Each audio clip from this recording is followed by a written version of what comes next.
This channel is for entertainment purposes only, not to be taken as legal advice. Today marks another class where we cover the final process of Patrick Devine's great work that set himself free. Today we will be covering a two-part series. Today will be part one of the transfer by deed document.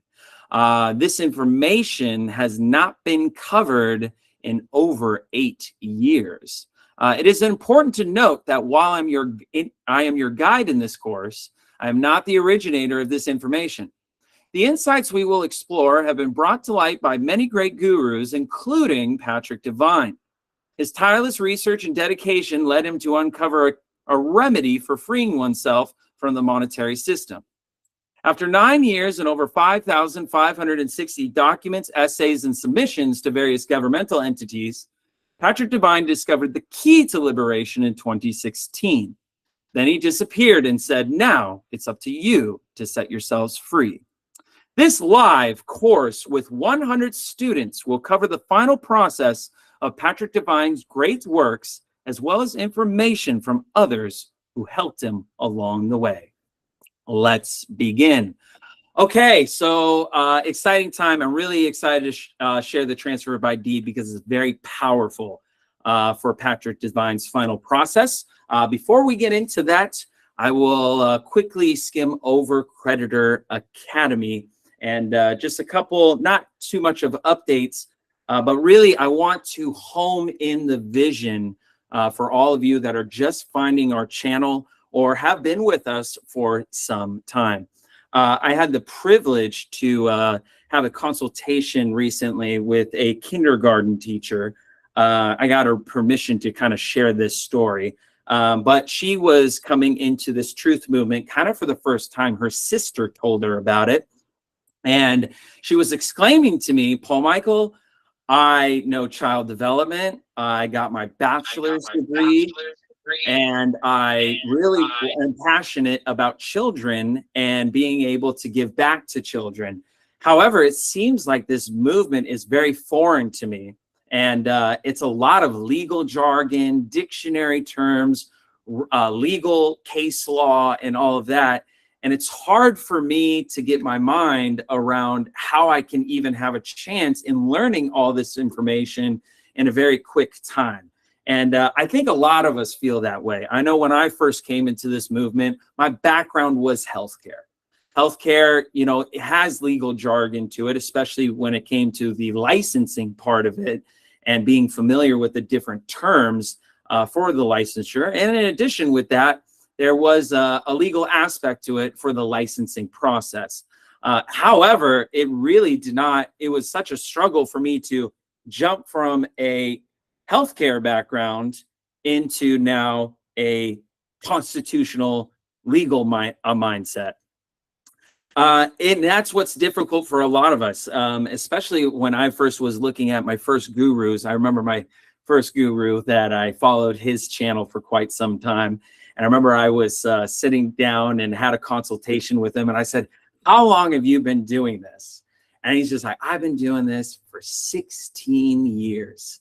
And I have success after success and all of this and that."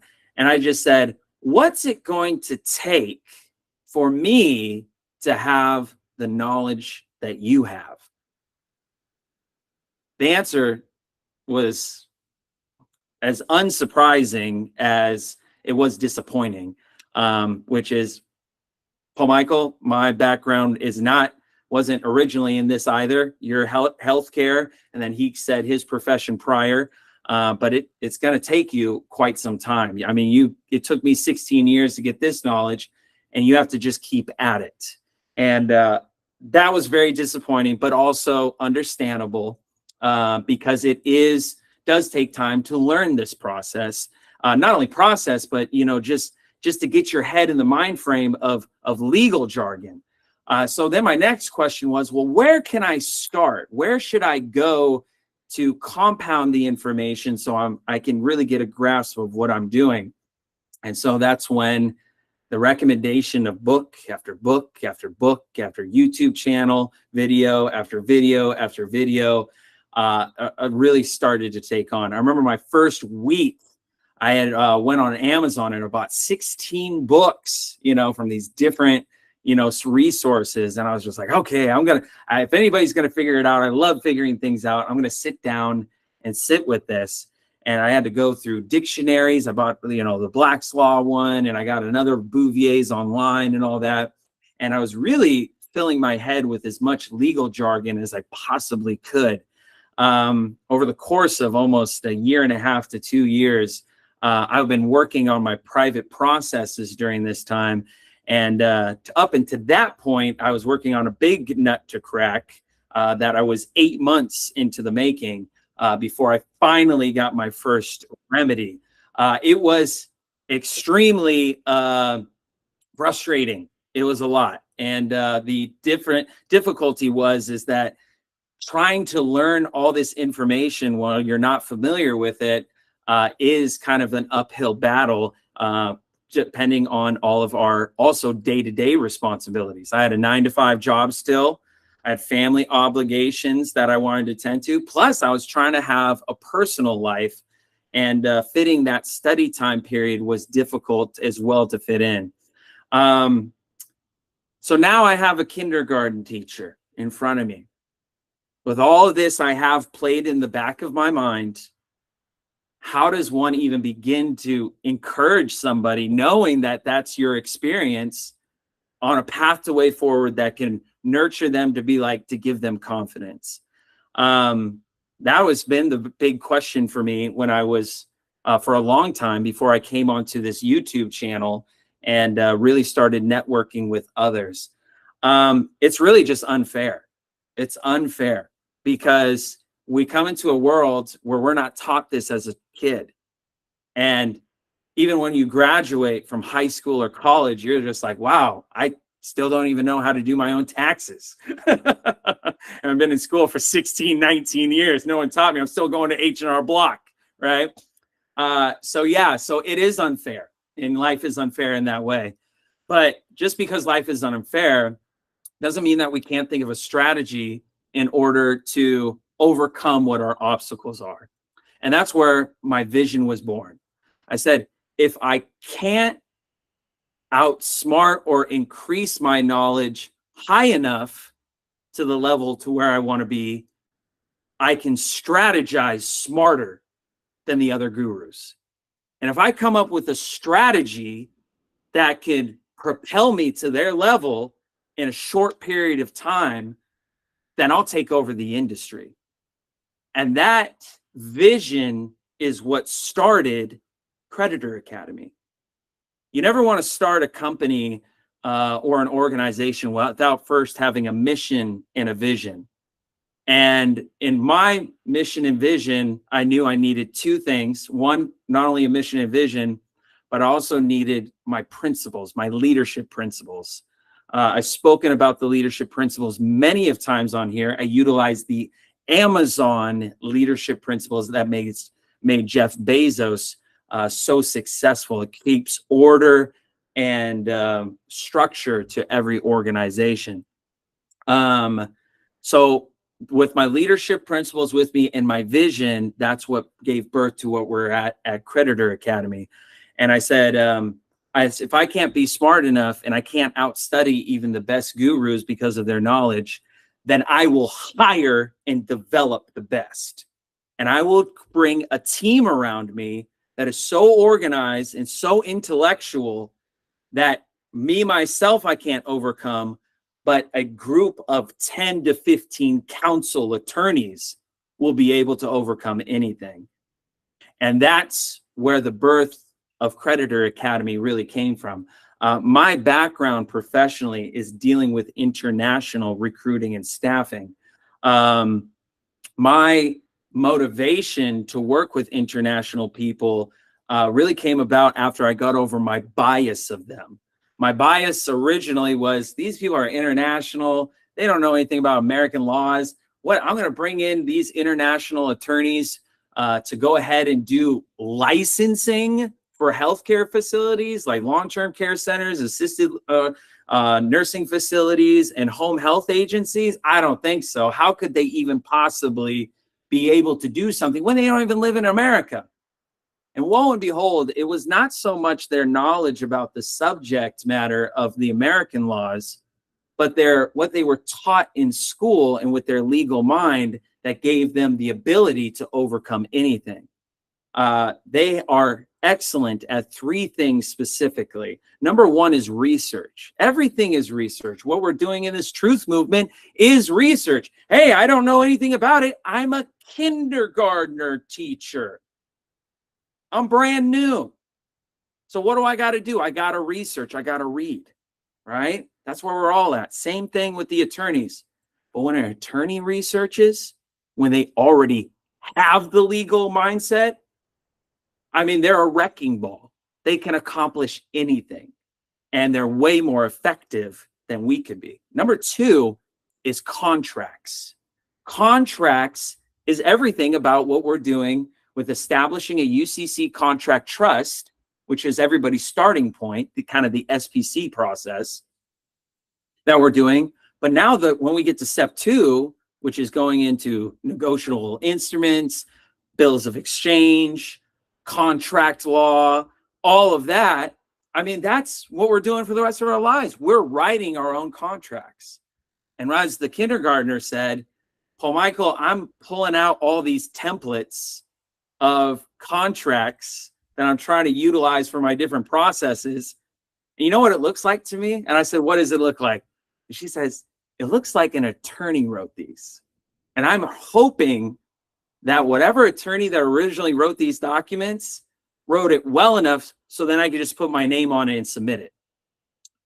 Contracts and having an attorney look over those contracts is highly important because that's the forever of your processes.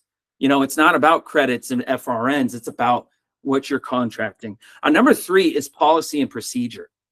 Policy and procedure to not only do a process, but to be able to duplicate it a number of times with ease and efficiency.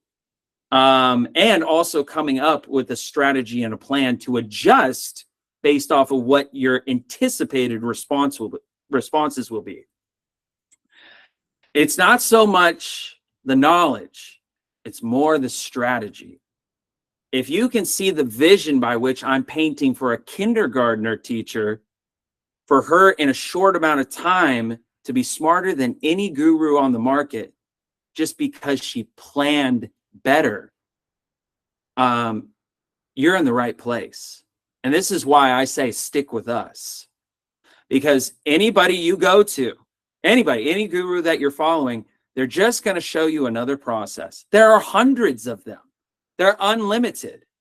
And if you fail at a process, the response is all the same. And the reason why I say it is because I've heard it 100 times from every guru that I've gone to. Oh, Michael, it failed because of two reasons. You didn't read enough. You didn't research enough. Try harder. They put it back on you. Not my problem. I'm not going to deal with it. And even when you book a consultation with them, man, they got to do either a deep dive inside of your paperwork to know what your situation is, which they never do because you only got an hour with them. You can't go through that much paperwork. You know, every contract you sign for a mortgage, I don't think so. And that's such a deep dive.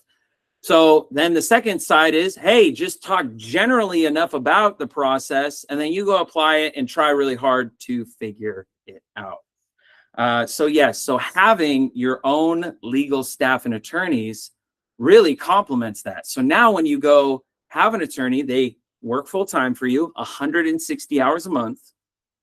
They know your contracts because they can read contracts. And then they can come up with a strategy for you.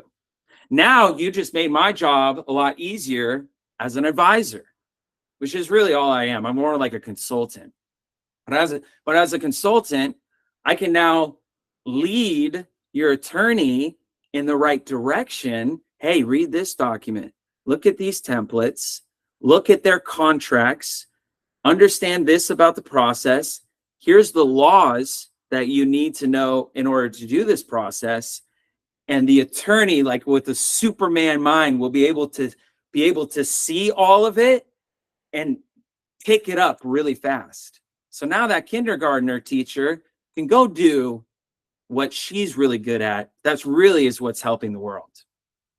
Being a kindergartner teacher, not having to worry about all of this. Now she's got a back office to figure it out. Now the international staff are great because they're not only smart, but they're also, their knowledge is around the UCC, the Universal Commercial Codes, which applies everywhere. They know common law like the back of their hand because that applies to every country in the world.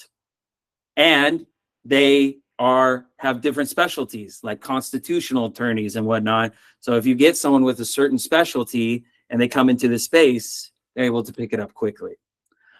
It's getting organized. It's getting organized. And I hope that you see the vision that I'm bringing about with this. And I want you to be able to think of that of yourself. How am I going to get organized with the information that I'm receiving?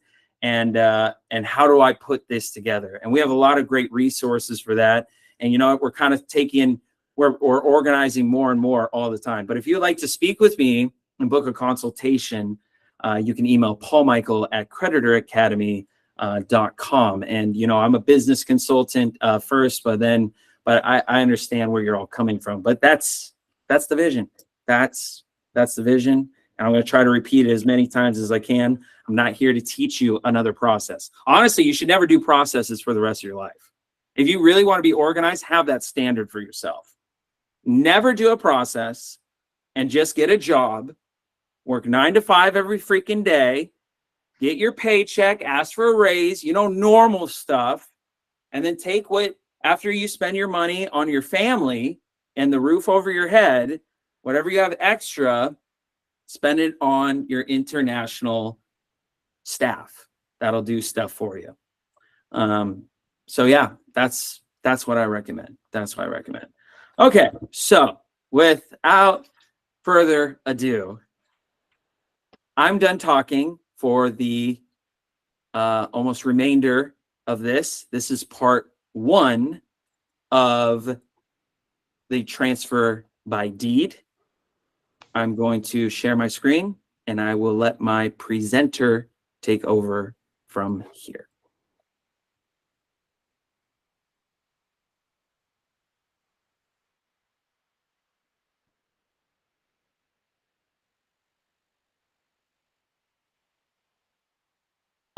The laws of the Republic and the Republic banking contract charter, which that's what the Constitution is. It's a banking charter, but it's a Republic banking charter, which is founded upon the principles of just banking out of the Bible.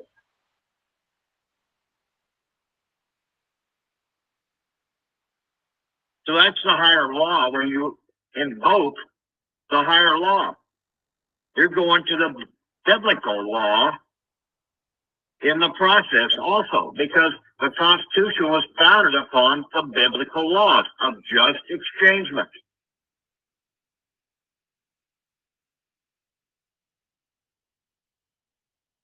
We have to turn our contracts over to the Treasury. They got a massive building there. Shit, they might as well do some damn things in that damn building. Take our damn contracts and cut them up. They've got the IRS there to take out the tariff, the custom tariff taxes for the usury of this foreign banking system. We're returning the credits that we borrowed, and then basically we will get the good meat out of the bowl.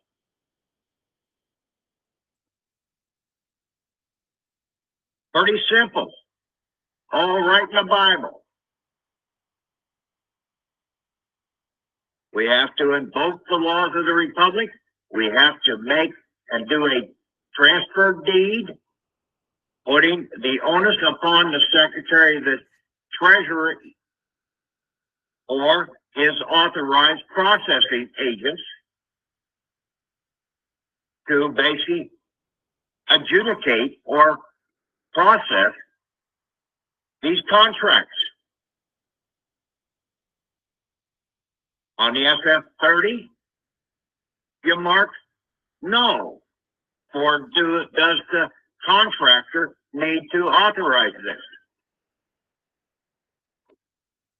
The one guy that got some funds by taking one of these SF-30s into the Secretary of State out in Colorado, this is before, long time ago, that basically we'd heard this story, and then he was able to go over to the treasurer and get his funds. Well, it had to be a state document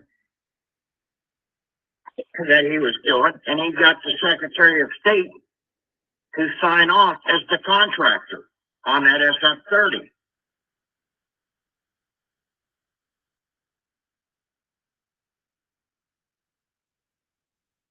We don't need to go that far. For the most part, most of these Secretary of State won't sign it. Why won't they sign it? Because if they were to sign those documents, they would essentially be putting their neck on the line for committing insurrection and treason against the de jure banking system of the country.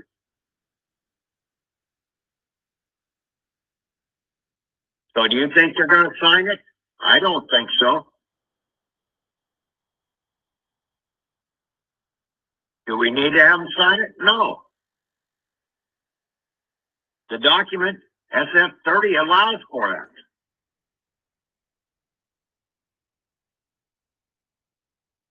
We do this deed transfer just the same way we did our non-UCC filing. We send the original back to us by registered mail. Then we send out the certified copies. You'll have to write a cover letter to the Secretary of the Treasury covering this and your attached packages, documents, and the SF-30, the SF-14, 14, 14, 16, and 14, 18.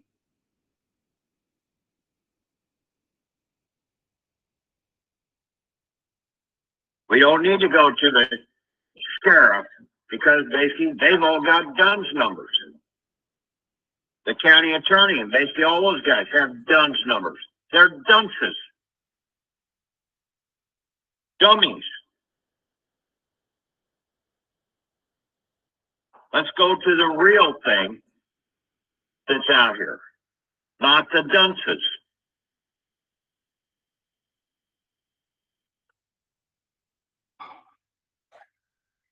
Okay? So take a look at those two documents I put up there. Pretty self-explanatory. From the other ones that I put up the other day, it all pulls together. We the people are Article 4 in the Constitution. James Madison basically didn't want to have the Bill of Rights. Why? Because he thought it was fully covered in Article 4, the powers of the people and the powers of the state. The state, by their legislatures, republic legislatures, could have drawn money from the Treasury also.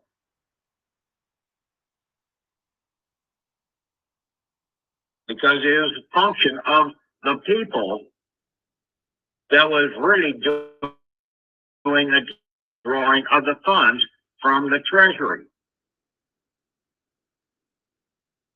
But the bankers didn't like that. That's what they got control over Woodrow Wilson and brought in the insurance racket and everything else into this country, the Babylonian banking system under this fraudulent trust or contract trust, which is the English terminology for the modern Babylonian banking system.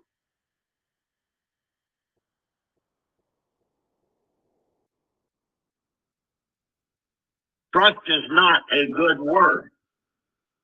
It's evil. Even Jesus tried to tell people that. Trust no man. You do not tempt the Lord thy God. And basically, by making someone else your trustee, you are tempting them to take all your money away from you.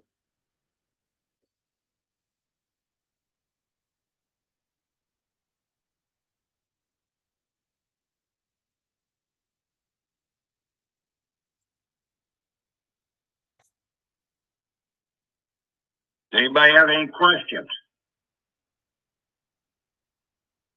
Hello?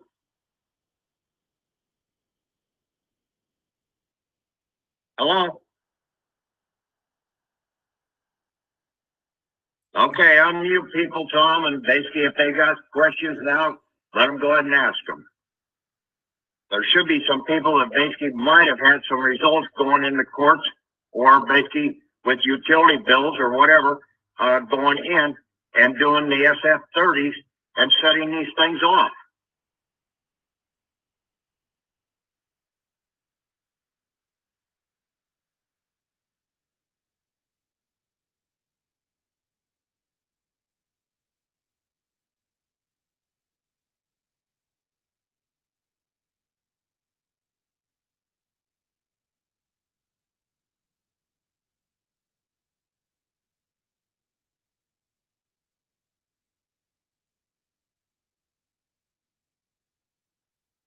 Oh, they ought to be worried. Basically, if you invoke the laws of the Republic, okay, then basically they've got to put that into a different category, a different court system.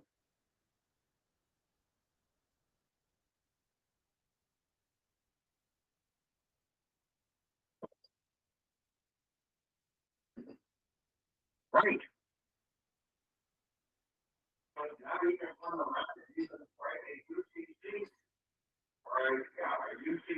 Claim, a labor claim against that, or you can put a change claim on that.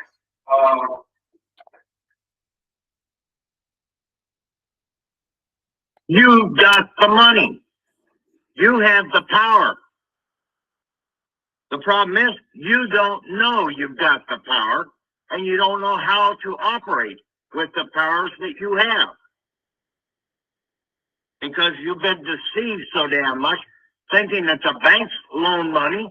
The banks ain't got no money. The government ain't got no money. None of these corporations have any money. And if they did have, they can't loan their own money because it's not theirs. It belongs to the shareholders.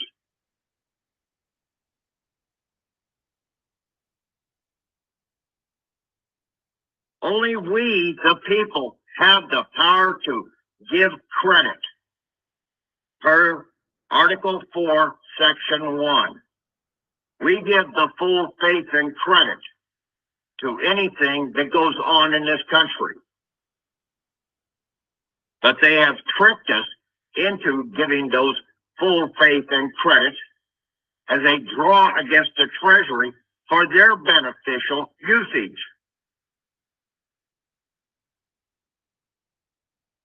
Like one document I was reading, basically, they said that the government has been granting or lending the credit.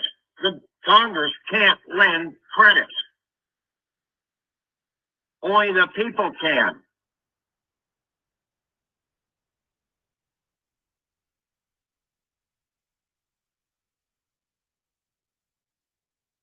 And the money that Congress is supposed to be operating with is supposed to be the tariff taxes, the entitlement taxes that are coming in.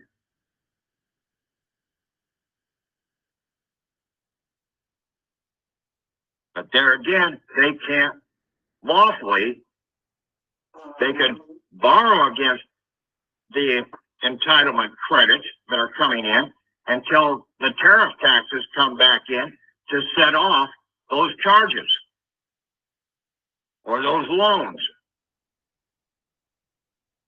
The government can't loan anything. They have nothing to loan. So don't go to them thinking that they're loaning you something. They're not. You're really loaning it back to yourself, and then you're paying interest on your own loan.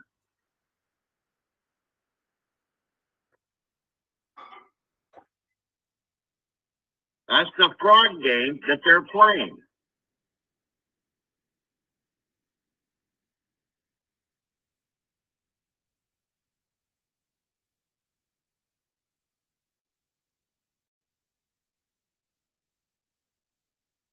For what? Forget that fucking credit report. That's all total fraud. You get this shit into the damn... Read this latest document that I just sent out. Transfer of Treasury credits by deed back to the Secretary of the Treasury. You transfer all of your documents back to the Secretary of the Treasury. Give them back the credits that you borrowed. Give them the bull contracts. The same thing that basically the people did with the temple system, the de jure temple system in Moses' time. They brought their bulls in to be processed. Their bulls were contracts, valid contracts, but they had usury attached to them.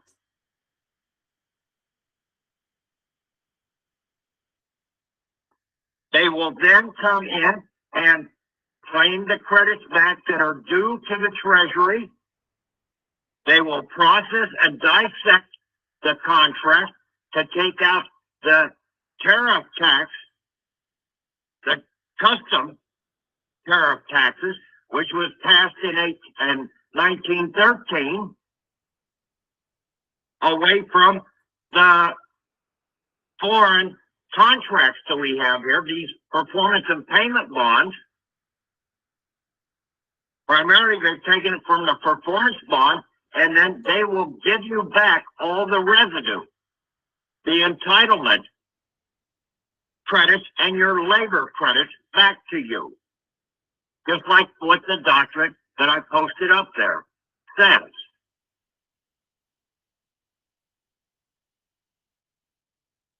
Pretty simple, straightforward.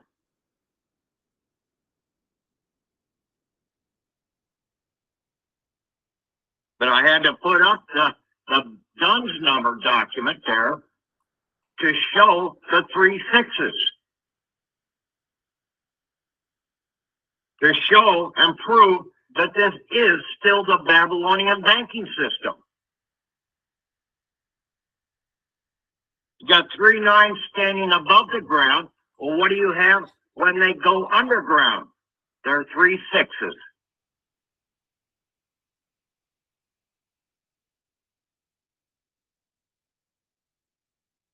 They're inverted.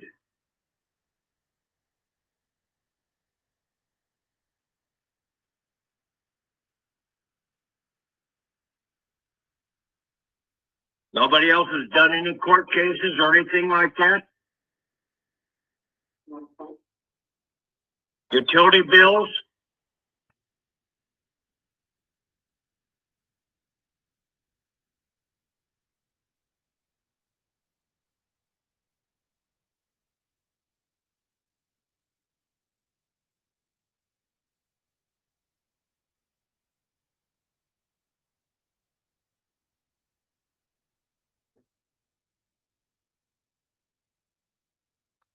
I don't know, one of the guys was talking earlier there when I brought this SF-30 up about going back to the Social Security Administration and doing a contract modification with it and trying to get an extra $2,000 or $3,000 a month.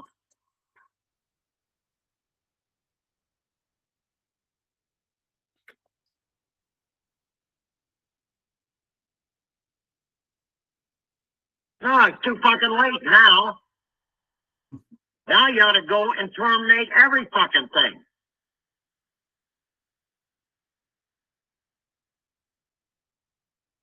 Why do something half-assed when basically I'm giving you the thing to do it the full process?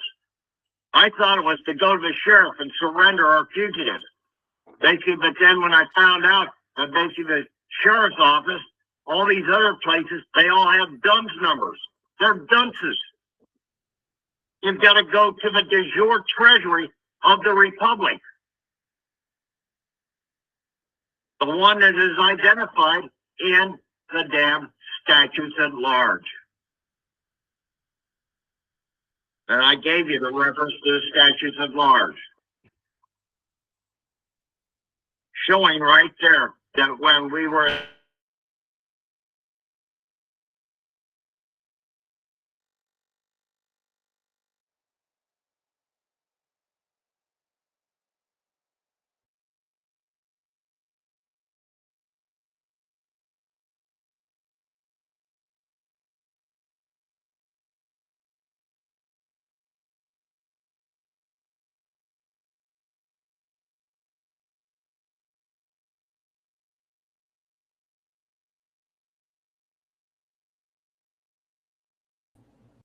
they will go in and draw the funds that are sitting in the Federal Reserve banks, in the reserve banking system, this foreign reserve banking system, that they can only do it when we give them the authorization and basically make them the obligator to settle these contracts. We have to do that by a transfer of deed.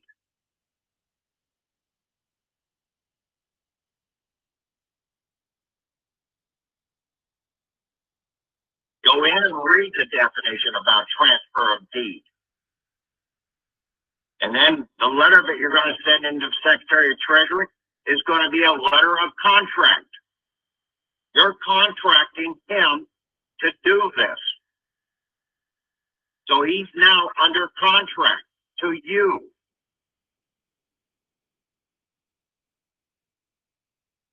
He's an obligator to you, not a trustee, but an obligator.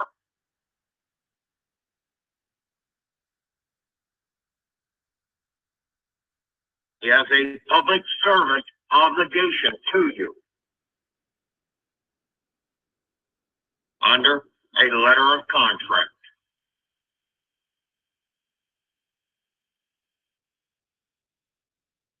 It's the same thing you get the court into.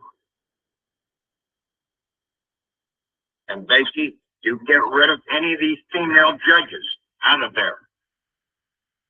When you stand in the republic, because a woman cannot be in the republic. She can't be a representative. She can't be a senator. She can't be shit. She ain't supposed to be in the system. Maybe as a clerk, but that's it. Only until she finds a husband, and then she's supposed to get the hell out of there.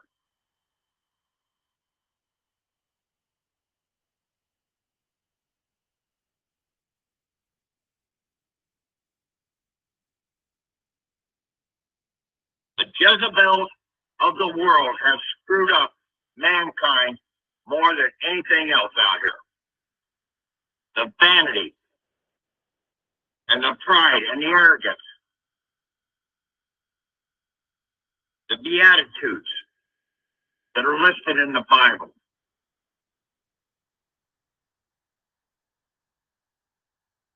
The destructive nature that's all out here. It's all about banking. And how do you destroy something? The teachers, the preachers, the quack doctors. Everybody out here is out to get in your back pocket. They don't want to help you. They don't want to cure you. They want to prolong it so that they can keep making money off you.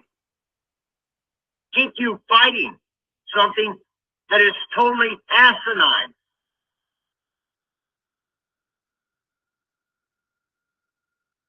Hate the black man. Hate the Indians. Hate the damn Japanese, the Chinese.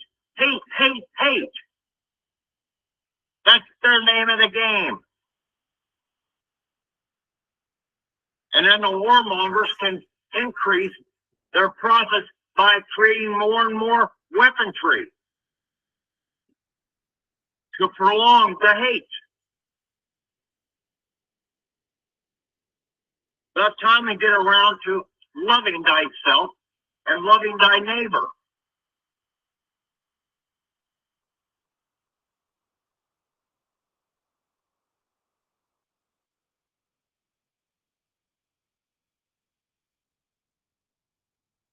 Okay.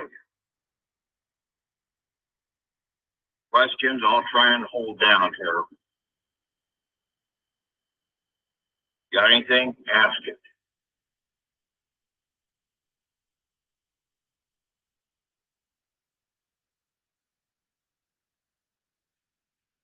Speak up.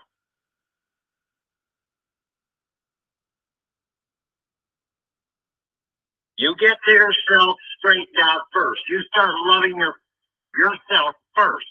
You take care of your contracts. Then you can go after the others. And they will probably help you when you start this process and show that you know what you're doing for yourself.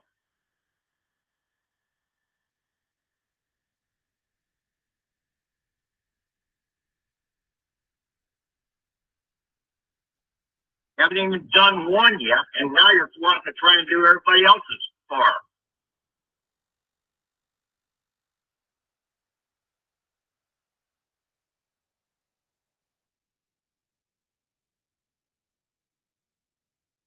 I stated this numerous times over the last 5-6 months. Okay? You have a problem with that? Let me know.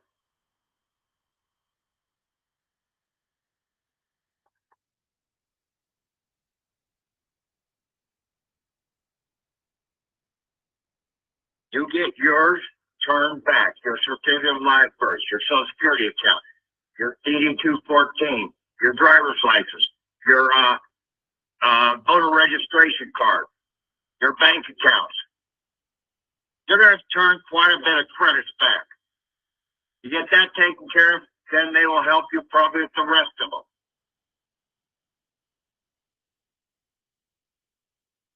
No. Get the document that I just posted up on the group. Transfer of Treasury credits by deed example.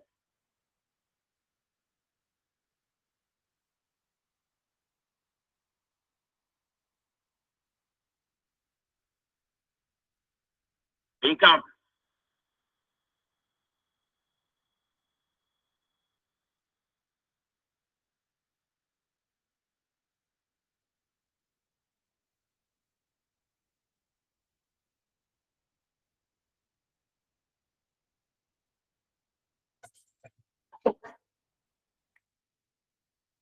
No. We're doing a transfer by deed. A deed is a declaration, okay? A document. You are transferring the title to these, okay, to the Secretary of the Treasury. He can't do anything without having the deed, the title in his hands.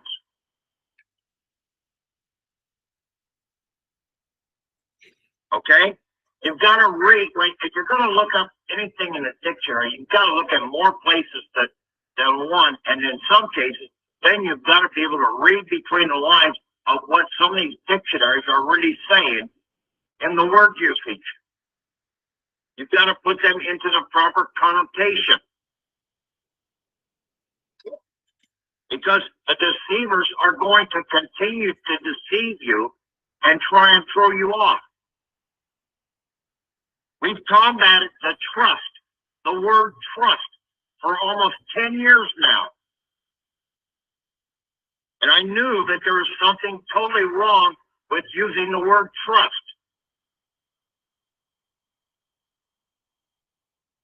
Because it's not what it means.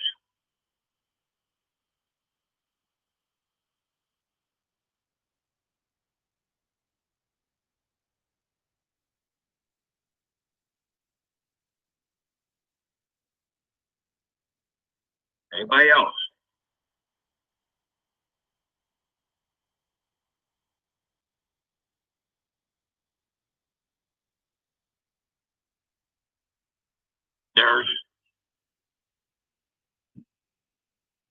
Well, what did you hear? Basically, on several of the calls, basically, it's already been put out on the calls. The addresses of basically to We the People, all one word, underscore shareholders as a Yahoo group.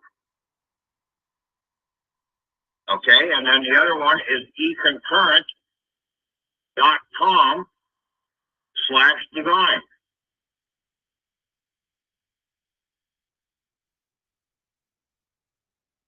It's a Yahoo group. We the People underscore shareholders with an S on the end of it. And it's a Yahoo group. And you have to go into Yahoo, find the groups, and then do a group search. And then when you find the We the People group site, then you have to sign up to become a member. Then it's nothing, there's no charge or anything like that to it. It's free.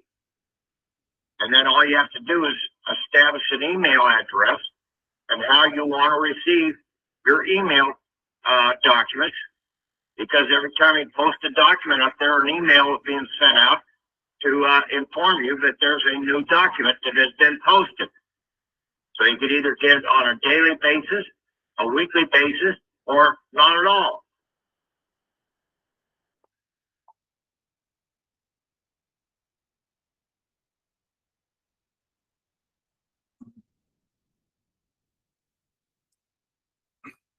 You don't. You know that there's another 9 there. That's all you need to know. You don't need to know every damn thing. You just need to know that there's 3 6s. The contractor has a 9-digit number. We have a Social Security account number that they're utilizing. And then we also, on top of that, either have a contract, employee's identification number, or a customer account number. And normally those are all 9 digits. Now you've got your 3 sets of 9s, showing that it's a Babylonian banking system. The mark of the beast. That's all you need to know.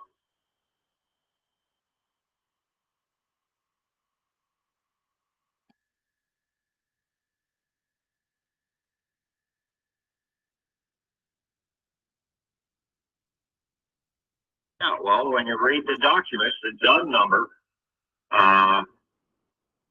one of the 666's document, you'll see it right in there. I tried to make these things as simple as possible so that the simple minds can understand these things. Sometimes it's the complicated minds that try and overthink the damn processes, because that's the way adults think. We've got to overthink them. But yet, in the Bible, we were told that we had to be able to read the thing as a little child.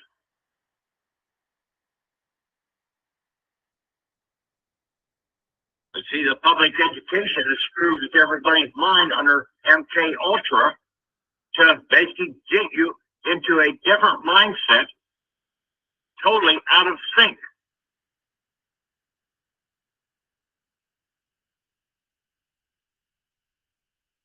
I was always a rebel in school. That's why they never totally got to me.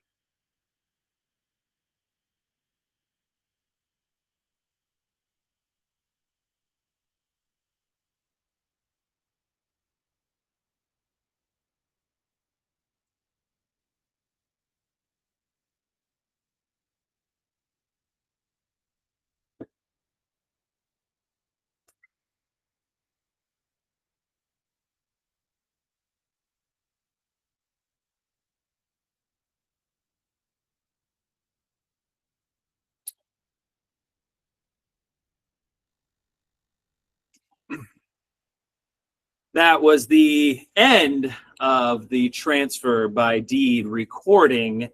of Patrick Devine on the subject. Oh, that was very educational. I love that one. He's got his fiery way about explaining things, no doubt, and but also his compassionate side as well. The compassionate side of pointing out of love thy neighbor and then love thyself, and that is what we need to do, because they are perpetuating hate in this movement.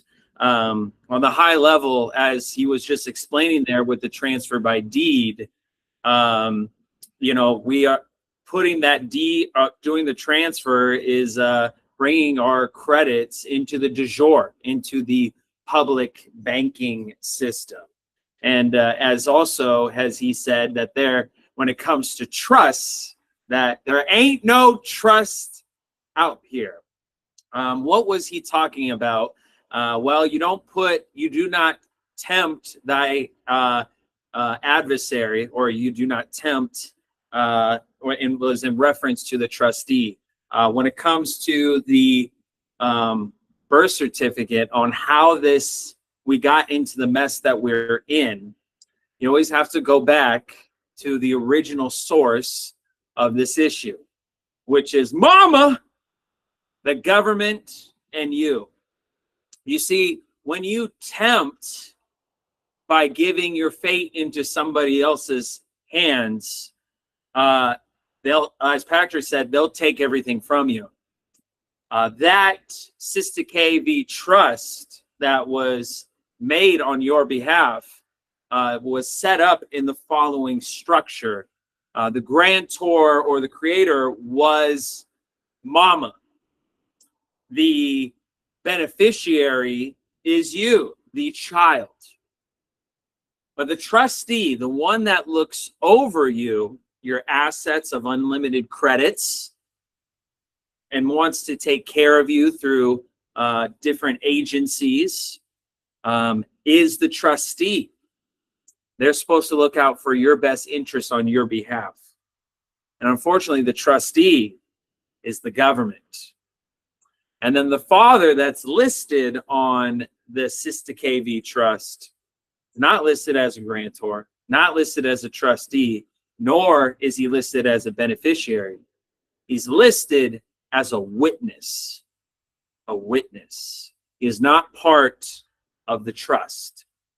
So, that's what enveloped us into the issue that we are in today. This is why fathers have a difficult time winning court cases in divorces, because the trustee's main responsibility is to look after the trust. And so the father is a foreign adversary trying to go after the trust. So they defend at all means and all costs possible. But that's why fathers have a difficulty time winning unless they perfect the title of their child's birth certificates. So with that, don't trust anybody. I don't want to get it too mixed up from there, because, as we talk about trusts in general, we're talking about actual trust within trusts, and that's that trustee. But yes, the transfer by deed is powerful, as he said in this, and we're going to cover more of this in part 2. I'm going to show you the documents, the essay that he wrote about the transfer by deed. I'm going to show you the example of the transfer by deed and also what assets he listed there. He said you can list a lot of assets. I mean, if you heard off the top, he said, oh, you're a driver's license, the title to the vehicle, the bank accounts, the birth certificate, the social security number. There's all of these bonds written against all of them. So to transfer those credits is what the intention is. And the treasure back into the public du jour treasury, where we have access to it. And this is why Patrick Devine's final process was so powerful, because he was able to transfer the title of all those assets into his private banker's EIN, which is the secured party through the non-UCC. So without further ado, I will now take questions on the transfer by deed. Let's start with Amy Faye.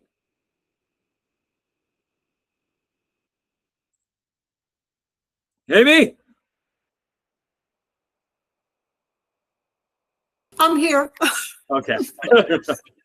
Actually, that's my hand was still up from the beginning when we were talking about notaries. So, and I was wondering why we don't have republic notaries.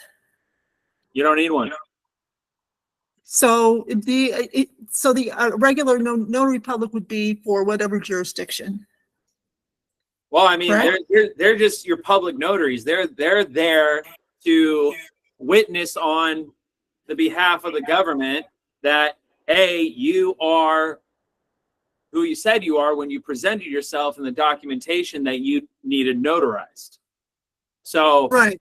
that's why your public proof of law identification document that we went over last time for, travel privately with your ID and badge that Patrick Devine outlined, he got a notary there. And then he private registered mailed it to himself. So now it's a private security under his registration number. And he did a public notice through a notary.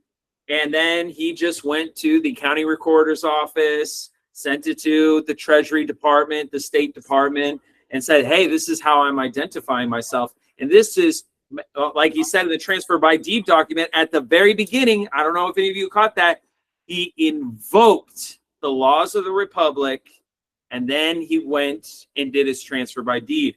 In his transfer by deed document, he clearly outlines his public proof of identification document under Article 4. You can only be Article 4 if you invoke it. You have to invoke your rights or you don't have them at all. Okay. Hope that was helpful. Lorenzo, let's go to you.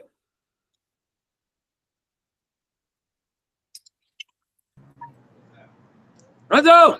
I have nothing at this time right now, sir. I'm in kind of a odd situation, and I'll be talking to you about it during my consultation that we'll be having soon. But yeah, man, I've had some odd things transpire today. Had my RV taken from me. What? And questioned about my my right to drive my private vehicle. So. Well, that will be, it's, I'm glad to have a consultation with you, and that's where we'll come up with a plan for that, and look forward to hearing more of the details. Awesome, thanks. Yep. Elle, let's go to you. What's up? How you doing, Paul Michael? Good. I'd like to ask, okay, I think you mentioned something about you were going to show us exactly what a transfer of deed looks like. Yes. Is that, because I was going to ask you if that was the SF, a part of the SF forms, and I'm just thinking out loud here, and if it was a specific document used as a transfer of deed, and you can list assets, bonds written against them and put back into the de jure. I was taking short notes. Can you also use this to transfer stuff into a trust? Well, yeah, that's why you're establishing a UCC contract trust, and also why we have security agreements as well, to kind of outline, just kind of the high level of what the security detail is. And also you're creating a trust by establishing a UCC contract trust through the Treasury Department. Now, there is the kind of essay part of the transfer by deed for the description. Then there's the actual document itself. By privately registering mailing the transfer by deed document to oneself, along with the public proof of insurance document, your public proof of identity document, and others, that's what's making all of those things, the birth certificate, the certificate of title to the vehicle, the bank accounts and whatnot, that he's making them into securities. in that document where he discusses the transfer by deed, he mentions the SF 30, 14, 14, 14, 16, 14, 18. Those SF forms then support that credit transfer of all of those accounts, which he then just bundles them up under one category. So then he can do the full amount. So he references the transfer by deed document. So he's just referencing the SF forms, not actually showing them. No, he is. Yeah, he shows and even discusses how to do it. Really, it's the SF forms that, you know, are referenced in the transfer by deed document, because the transfer by deed document is the list of your titles. Mm-hmm. Now you're transferring the titles over, and he's using the SF forms to help with that credit transfer. I see. Because I'm trying to do something. I'm the executor of my grandparents' estate, and so I'm getting ready to try to take over some property and put it in a trust. And the taxes on it was really, really low. I mean, I could pay it. You know what I'm saying? It's like $20 some. But you know, I want to do it, but I also want to have my eggs all in one basket too, to be able to go forward with transferring it into my trust. Because see, I already have a ministry trust, and I have a family trust, and the next thing I'm working on is trying to get a business trust. So I'm just, my wheels all are over the turning. place. All over the place. Don't get yourself, man. If you got cash and you don't know these private processes yet, just pay the taxes, man. Yeah, nothing worse than me having an emergency consultation because someone decided I'm not going to pay my bills right before I even know what I'm doing. And then they get to me and they're like, "Oh, Michael, my family's about to lose the house, the car, and the cat.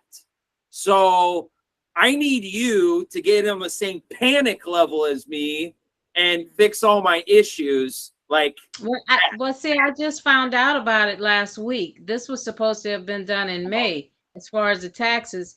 So, you know, I've been trying to obtain the death certificates, the did you look at Mama and you're like, "Mama, why aren't you paying taxes?" That was what my you grandmother. Doing, Mama? Yeah, I don't know. What but the, my cousin took it over. It was in his name, but he's letting it go, and he's taking another property. Nobody else wants it, so I said, "I'll take it. Of course, I know what to do I'll with take it." Oh shoot! Now all the headache and responsibility that Mama didn't say about. By the way, glad you're taking it. Wait until you see those taxes. Wait until you see the plumbing needs fixing. Wait until you see Man, Mama just Mama. No, it's just land. It's no property on it. Oh, okay. Cool deal. Hopefully there's an oil leak then. That would help. I know. Thank you so much. No worries. Drexel Jones, let's go to you. Hey, what's going on, family? How you doing? Doing good. Quick questions. Okay, so getting back to the transfer of deed. On that document, to validate its authority, do we need to have it notarized, or we put our private banker's endorsement on the back of that document before we send it to Treasury? Well, you got to private register mail it to yourself, and then let me review. I really don't think there is, but you know, just to be on the safe side, let me do a double check. It wouldn't hurt to do that, though, to do a private banker's endorsement on the back. No, not at all. It would just, but to do something that's not necessary, if you can save yourself a trip. Nope, it's just authorized signature, autograph under the guarantor's seal. Okay, fantastic. Now, remember, the grantor is the U.S. Republic grantor. Right. You remember from our last discussion, who is the U.S. Republic grantor signature? Who is that? That would be myself. That is a safe answer. That's like, who saved you in life, it was Jesus. You know? Yeah, it's always the answer, right? Now, the grantor is under your foreign grantor trust. That's the grantor. And that's why your badge has the grantor name. It says grantor and then your foreign grantor trust number on it, because the U.S. Republic is foreign to this democratic U.S. for-profit corporation. Okay, so the foreign grantor trust, the foreign grantor trust name would be the grantor in this case on the transfer deed, not the actual real party of interest. Well, no, the party of interest is the grantor. The grantor is the creator of the trust, and that's why the grantor is listed on the badge. And then the grantor is the one that signs, because they have the authority over the trust, and that's where that signature comes in. But no notarization is needed, just the authorized signature. Yeah, and that's also what we're going to cover is not only the essay, the example, but also there's a transfer by deed endorsement as well. You have to endorse this for the U.S. Secretary of the Republic Treasury or the authorizing processing agent. So then they become the what? The obligor, the obligatory authority to transfer that credits. Then that transfer will allow the foreign usury of the contract trust and the borrowed credits back to the Treasury, so you can set off the portion of the national debt of credits owed back to the Republic Treasury. And then this will cut away the foreign usury and custom tariff taxes. And then finally, it'll restore to the guarantor his just labor and entitlement in the form of untaxable credit debting account, and you can even request a withdrawal card. And all of that is under the guarantor laws of 13. Boosh. Too much information. I get it. Beautiful. Thank you, sir. No worries. Let's go to tech control. Tech control. Hey, Paul. Yeah, just to clarify, actually, so the deed of trust transfer is in effect, is that dissolving the original trust collateral from the birth certificate as such, because you're taking the assets from that trust, from birth certificate, driving license. Would it be fair to say, so that would be dissolving one trust and putting the assets into another, like the Republic, the Treasury?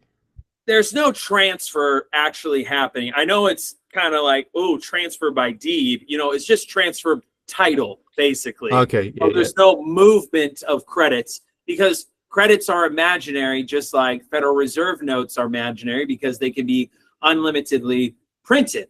But when you do this transfer to the public treasury under the individual, because you're the individual public banker, you're able to now access those funds under your Article 4 banking examiner authority in the de jure treasury system. So it's kind of like this. You see a pile of money in the middle of a field. You see a line of individuals requesting money from the guard that is protecting it. You wait your turn in line, and you finally get to the front of the line, and the guard asks you, what can I help you with? And you say, I want all that money. I want as much as I can grab and hold. And they're like, okay, you're free to do so. Show me your identification. And so you show your identification, and it's, so what do you show them? You show them your social security number or your certificates that are, you know, attached to your social security number. And they say, sorry, you are a foreign entity. This is the de jure public monetary funds that we only give to people of the United States Republic. And since you are a contracted employee of a foreign jurisdiction, we're not allowing you to take part in this. So the transfer by deed is really to say, okay, the credits that I have that belong to me, I'm going to now transfer to the de jure, the title, because all these certificates that you're holding are in the public foreign commercial banking system. Now you're putting them to the private U.S. Republic under Article 4, Section 1. And Section 1 is your full faith and credit. So now you transferred it. So now you cleaned the money, so to speak. So now you cleaned the money. And now not only did you transfer your titles to the public, but you also changed your status. You moved from your social security number and all these identifications before. Now you, through your public identification doc, you invoked your rights and your status. Your status is now individual public banker, executive banking examiner, bounty hunter, private attorney general, executive owner, and guarantor of the U.S. Republic. So now you show all of your identification, which is summarized in that one document, and now you say, I'm here to collect on my credits. The guard can't stop you now. He's like, you transferred it, you have the right identification, you're in. And that's why Patrick Devine's final process was so powerful in that regard. Yeah, got it. Cool. Yep. Thank you. Mama Africa. Okay, I think you just answered my question, but my question was, do you already have to have your UCC trust established with the Secretary of Treasury in order to invoke the Article 4 in order for you to complete the ID packet? Or is completing the ID packet itself invoking the Article 4? Well, you have to give notice. You have to. If you don't give notice, then you can invoke all you want, but no one's going to be, it's like, screaming you're in Article 4 in your house, but you tell nobody. You're just in your own echo chamber. Okay, so giving notice itself is the invoking of Article 4, just that saying that in the document and putting everybody on notice. Yeah, not only do you invoke it, but now you need to make it into a private security, and then you give notice. Okay, put in private security and then give notice. Yeah, because what did you do? You did four things, okay? 1, you invoked the laws of the republic. 2, you got it privately registered mail, so now you made it a private security with its own number through the postal system, which is its own government entity. 3, you got it notarized. You did a public notice through a notary of you invoking. And 4, you give notice to the State Department, the Treasury, and so on about what your status is, and even the county recorder's office and the Fed. Now you went all the way. Okay. All right. Thank you. No worries. Amazing. G.A. Finn. G.A. Finn. Good evening, everybody. Hey. I have an unusual suggestion, question, please. I noticed that Lorenzo Curtis, excuse me. Hello. I think Joe Shear needs to mute. There you go. Sorry. I thought that Lorenzo Curtis had a very interesting problem, and I was wondering if there's any way that he'd be willing to open up that private conversation he was going to have with you to paying customers to listen and learn. What a great way to diffuse the cost of your private teaching. Come on. Everybody's situation is different and everybody's situation is private. Well, but I do invite people who want to book a consultation with me, email paulmichael@creditoracademy.com, and we'll sit down and go through, thoroughly, your situation and kind of talk through it. Thanks so much. No worries. Nathaniel, let's go to you. Last question, and then I will end it on YouTube from there. So kind of two things. First, the transfer by deeds, is that registered mailed or certified mail? Registered. Registered. All right, because the so in the documents that we got from, or the identification documents that we could purchase that comes with a transfer by deeds. No, that's totally separate. That's totally separate. That's a separate. That's the transfer by credit. Yeah, the transfer by deed document is provided already to you for free at creditoracademy@gmail.com. Okay, and that is registered mail. Correct. And the next thing, maybe you could give an update on board of directors. Oh, board of directors. Many of you have started your own board of directors, kind of like at the very beginning of my discussion about the vision of Creditor Academy. Was a lot of people have one of two things: time and money. Time and money. Some people are working full-time jobs and have the money but don't have the time to do their private processes, or even to manage their own attorneys or staff. But when on the other end, there are individuals that have a lot of time but not the money to be able to spend on attorneys and staff. A perfect marriage of board of directors is two individuals or more that come together under one vision and with their available resources complement one another, so then they can develop processes and procedures through our advisors program in order to get the remedy that they desire.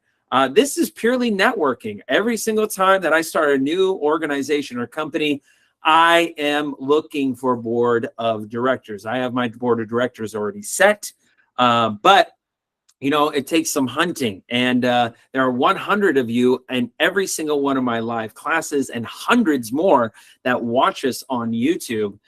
So I implore everybody to go ahead and connect with one another on our private Facebook page. If you would like to be a part of our private Facebook group, you can get the link from our YouTube channel after you subscribe. And you can also get the link to the Facebook and all of our other available resources by emailing creditoracademy@gmail.com. So yes, I still implore people to get connected. Then when you're connected, your next step is just book a consultation with me, because that's where we come across where your vision is, and me write out a business plan for how we can make that into fruition. That's that. Okay. Well, thank you all for joining me this Thursday for part 1 of Transfer by Deed. Next week, we will go over the actual essay template and endorsement of the Transfer by Deed that Patrick Devine was talking about, and cover more about his final process. Until next Tuesday, take care of yourself and your families, and I look forward to seeing you next time. See you later, boy.